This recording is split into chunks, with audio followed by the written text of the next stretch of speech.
Hello everyone, welcome back. Today I'm going to show you a software that can auto-comment by keyword on Twitter. This is my software. As you can see, first we have the account management section. You can add multiple Twitter accounts and assign a proxy for each account.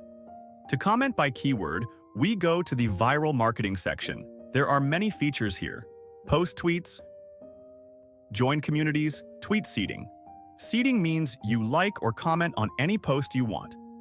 Now we choose Comment by Keyword. First, we enter a list of keywords.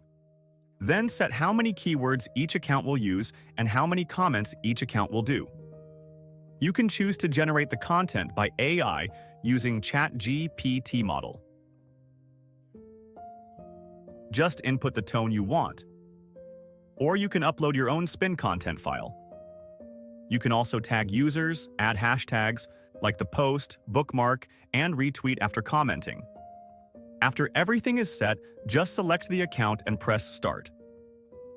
The software will automatically open our own anti-detect browser with proxy. It searches for the keywords and starts commenting. You can watch the whole process on screen. If you need more info, just contact me via Telegram or WhatsApp. Details are pinned below the comment section.